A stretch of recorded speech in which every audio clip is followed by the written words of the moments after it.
bafo ngakona ngani uma ngakona yisho ngikukhokhele ngakona ngani bafo.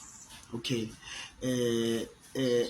uSizwe Ndlovu kwaSijula usho njalo mfowethu uthi ke uyakhala ukuthi ngamula ngani. Cha mfowethu, uma ukhuluma ngenkokhelo ngicela ungizame nge 1.5 ngifuna ukuthenga ithikithi le VIP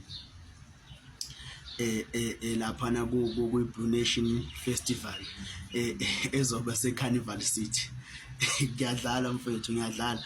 Cha Sizwe Ndlovu, before mfethu ngingene ekutheni ngizokhuluma ngani la, ngizoxolisa kuwena, ngiwithdraw amagama engiwashilo kuwena.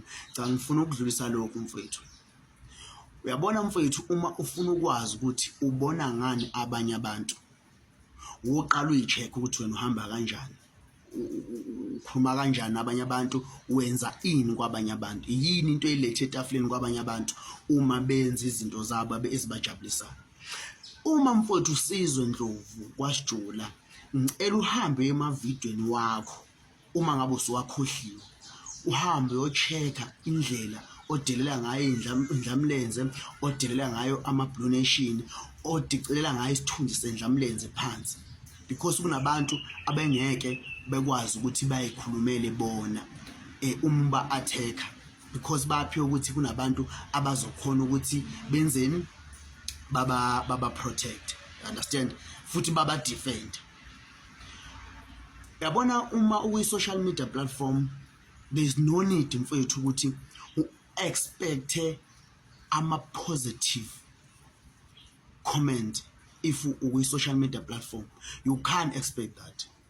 Fanele wazi ukuthi uma uyi-social media platform uzolindela positive comment, negative comment, yabo. Uma abantu bazofika nje abantu bakutshela bathi hey mina njengami mangifika la ngenza lokho ama-video ami, ngiyazi ngi-expect abantu abazongitshela ukuthi okay umnyama, uyishangane, umnyama, uyi-Nigeria, nje usuke eZimbabwe, usuke eCongo, nje yonke into abayikhulumayo, you understand, bangitshela ukuthi ngiyacobezela benzeni. Abanye bathi ke but ke leyo buba understand, because angazi ukuthi ifika kanjani, ngoba mangibheka mina nguboni lokho. Shuthi kuyadepend ukuthi ke lo ndoda ifuna ukucinga ukuthi kufila kangakanani, ebese izokutshela ukuthi ngoba awukwazi ukutshela indoda ukuthi imbi uma ingeyimbi, ngoba wena ubona ukuthi ayihambelana nama-feelings akho. Lokhu ufuna ukucabanga ukuthi ngiyamsearch umuntu ukuthi uyamfila ngaphakathi, uma ubuthi awumfili bese uyabona ububi bakhe. Ayisebenzi kanjalo-ke.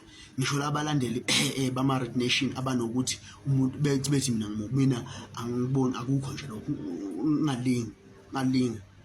Okay, Sizwe lalela mfowethu, yabona uma uqala uthuka abantu, uthuka okhuzana, uthuka bani, uthuka ama-Blue Nation, expect mfowethu ukuthi kunama-attack, and le bullet osuyikhiphile wena incane kune-bullet esuke izokubuya kuwena.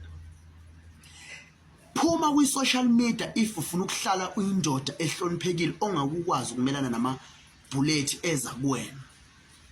Yeke ukukhuluma ngamagama abantu kwi-social media if wena ungeke kube mnandi ma kukhona abantu abakhuluma ngegama lakho kwi-social media. You understand? Fanele u-understand izinto fanele uyi-understand leso njengomuntu onengqondo esebenzayo, omdala, ukhulile, ubaba omdala. I think mina ngishaya ngegebhe enkulu kabi, because angaka-reach no 30, yabo. Manje ke angicabanga ukuthi mhlawumbe ungabe ubaba ungangizala. Mfowethu, phuma entweni ene-social media ozocriticize khona abantu if wena ufuna ukuphathwa kahle, ufuna ukuhlonipheka, ufuna ukuthi ube indoda lebabiza ngobaba wekhaya, bese ufika na-social media ungacabanga ukuthi uzobizwa ngobaba wekhaya. Mfowethu, ngizoxolisa kuwena, yabo, but ngixolisele kutheni mfowethu, nawe yekela ukukhuluma kabi ngamagama abantu kwi-social media, ungeke umelane nama-attack azobuya kuwena. Lana mfowethu kwi-social media ungena kulayini, ngisho ungathandi ungena kulayini, ngisho umuntu omfundisi uzoyikhulumela ngegama likaNkulunkulu ozoshumayela, uma efika la ifika zemkhalelo, atshelwe nje ukuthi hey kahle wena uzolambela kithi hey kahle ungazositshela ngalo uNkulunkulu wakhe kodwa uNkulunkulu uNkulunkulu asoyikhuluma ngaNkulunkulu wabantu, you understand?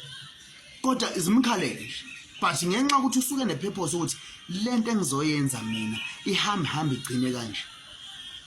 Mfowethu ngizothi mfowethu so shuthi ichaye kakhulu, ishaye kwaze kongena ethanye